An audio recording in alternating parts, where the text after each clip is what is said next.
ನಮಸ್ಕಾರ ರೀಪ ಎಲ್ಲರಿಗೂ. ಪೊಲೀಸರು ರಾಕ್ಷಸರಲ್ಲ, ರಕ್ಷಕರು. ಇವರೆಂಥ ಎಸ್ ಪಿ ರೀ?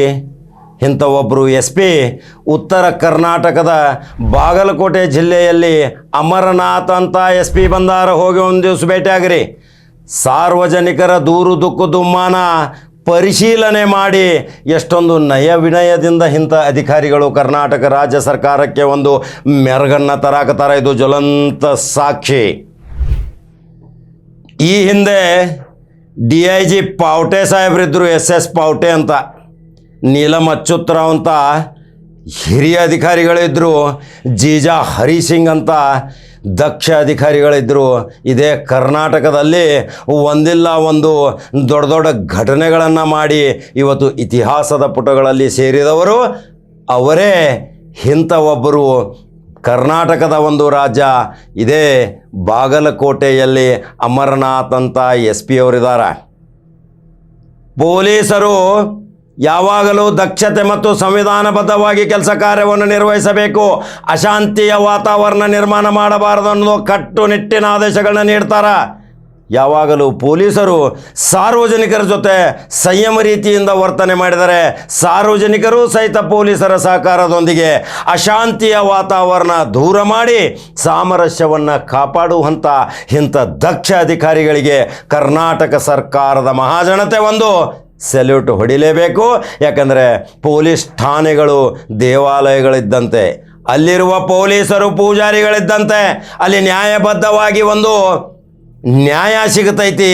ಅಲ್ಲಿ ನ್ಯಾಯದ ದುಃಖ ದುಮ್ಮಾನಗಳನ್ನ ತೆಗೆದುಕೊಂಡು ಹೋದಾಗ ಅಲ್ಲಿರುವಂಥ ದಕ್ಷ SP ಅಮರನಾಥ ರೆಡ್ಡಿ ಎಷ್ಟೊಂದು ಕೂಲಂಕುಷವಾಗಿ ಪರಿಶೀಲನೆ ಮಾಡಿ ಸಾರ್ವಜನಿಕರ ದುಃಖ ದುಮ್ಮಾನಗಳನ್ನು ತಕ್ಷಣ ಇತ್ಯರ್ಥ ಮಾಡ್ತಾರ್ರಿ. ಇಂಥ ಅಧಿಕಾರಿಗಳು ಪ್ರತಿ ಜಿಲ್ಲೆಯಲ್ಲಿ ಬೇಕು. ಇದೇ ಬೆಳಗಾವಿಯಲ್ಲಿಯೂ ಸಹಿತ ಫೋನಿನ ಕಾರ್ಯಕ್ರಮ ಮಾಡಿದಂಥ ಸಂದೀಪ್ ಪಾಟೀಲ್ ಅವರನ್ನು ಸಹಿತ ನಾವು ನೆನೆಸಬೇಕು. ಅದೇ ರೀತಿ ಈಗಿರುವ SP ಸಹಿತ ಫೋನಿನ ಕಾರ್ಯಕ್ರಮ ಸಾರ್ವಜನಿಕರಿಗೆ ತಿಂಗಳಿಗೆ ಒಮ್ಮೆ 3 ಗಂಟೆವರೆಗೆ ನಿಮ್ಮ ಸುಖ ದುಃಖವನ್ನು ನಿರ್ಮೂಲನೆಗೊಳಿಸುವ ಸಲುವಾಗಿ ಒಂದು ಲ್ಯಾಂಡ್ಲೈನ್ ನಂಬರ್ ಕೊಡ್ತಾರ.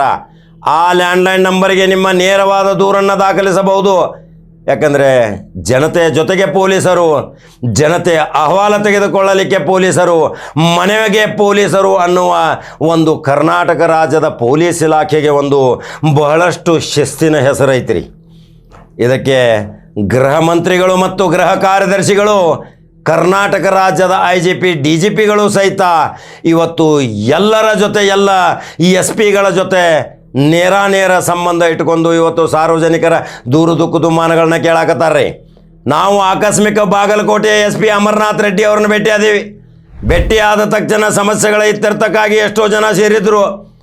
ಎಲ್ಲರನ್ನ ಒಬ್ಬೊಬ್ಬರನ್ನಾಗಿ ಕರೆದು ಅವರ ಅಹವಾಲವನ್ನು ಸ್ವೀಕಾರ ಮಾಡಿ ಸ್ಥಳದಲ್ಲೇ ಇತ್ಯರ್ಥ ಮಾಡುವಂಥ ಇಂಥ ಅಮರನಾಥ್ ರೆಡ್ಡಿ ಅಂತ SP ಕರ್ನಾಟಕ ರಾಜ್ಯದ ಪ್ರತಿ ಜಿಲ್ಲೆಯಲ್ಲಿ ಬೇಕಲ್ರಿ. ಹಾಗಾದ್ರೆ ಅಮರನಾಥ್ ರೆಡ್ಡಿ ಇದೇ ಬಾಗಲಕೋಟೆ ಜಿಲ್ಲೆಯಲ್ಲಿ ಎಷ್ಟೊಂದು ದಕ್ಷತೆಯಿಂದ ಕಾರ್ಯನಿರ್ವಹಿಸಕತ್ತಾರ.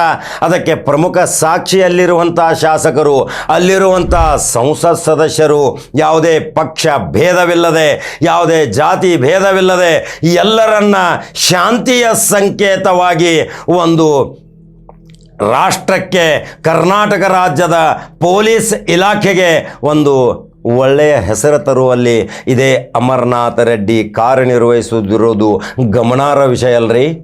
ಹಾಗಾದ್ರೆ ದೃಶ್ಯ ಯಾಕಾಗತ್ತೆ, ನಾವು ನೇರವಾಗಿ ಭೇಟಿಯಾಗಿದ್ದು ಸಾರ್ವಜನಿಕರ ಜೊತೆ ಪೊಲೀಸರು ಪೊಲೀಸ್ ಠಾಣೆಗೆ ಸಾರ್ವಜನಿಕರು ಹೋಗುವಾಗ ಹೆದರ್ತೀರಿ. ಏನು ಹೆದರೋದು ಅವಶ್ಯಕತೆ ಇಲ್ಲ. ನೇರವಾಗಿ ಮೇಲಾಧಿಕಾರಿಗಳನ್ನು ಭೇಟಿಯಾಗ್ರಿ. ಸ್ಥಳೀಯ ಠಾಣೆಯಲ್ಲಿ ನಿಮಗೆ ಸಮಸ್ಯೆ ಇತ್ಯರ್ಥ ಆಗಲಿಲ್ಲವೆಂದರೆ ನೇರವಾಗಿ SP ಮತ್ತು IGP ಕಚೇರಿಗಳಿಗೆ ಭೇಟಿ ಕೊಡ್ರಿ.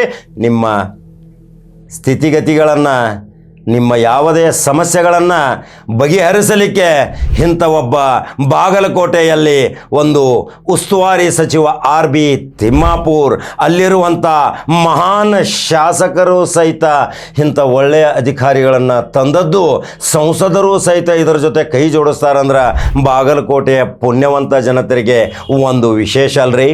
ಹಾಗಾದ್ರೆ ಅಮರನಾಥ್ ರೆಡ್ಡಿ ಅವರ ಜೊತೆ ನಾವು ನೇರ ಒಂದು ಕೆಲಸದ ನಿಮಿತ್ತ ಭೇಟಿಯಾದಾಗ ಅವರ ಸೌಜನ್ಯವನ್ನು ನೋಡಿ ನಾವೇ ಅಚ್ಚರಿಯಾದಿಯೂ ಇಂಥವರು ಅಧಿಕಾರಿಗಳು ಇರ್ತಾರೆ. ನಮ್ಮ 30 ವರ್ಷದ ಜೀವನದಲ್ಲಿ ಅನೇಕ IGP DGPಗಳನ್ನ ಭೇಟಿಯಾದೀವಿ. ಎಂಥ ಕರ್ನಾಟಕ ರಾಜ್ಯದಲ್ಲಿ DGP ಆದಂಥ ನಿಜಾಮುದ್ದೀನ್ ಅವರ 30 ವರ್ಷಗಳ ಹಿಂದಿನ ಅಧಿಕಾರ ಅವಧಿಯ ಶಕ್ತಿ ಹೆಂಗಿತ್ತು. ಗರುಡಾಚಾರ್ ಅಂತ DGPಗಳು ಇದ್ದರು. ರಾಜ್ಯಕ್ಕೆ ಸಾಂಗ್ಲಿಯಾನಂತ ಅಧಿಕಾರಿಗಳಿದ್ದರು, ಕೆಂಪಯ್ಯನಂತ ಅಧಿಕಾರಿಗಳಿದ್ದರು, ಶಂಕರ್ ಬಿದ್ರಿನಂಥ ಅಧಿಕಾರಿಗಳಿದ್ದರು, ನೀಲಂ ಅಚ್ಯುತ್ ರಾವ್ನಂತ ಅವರಿದ್ದರು.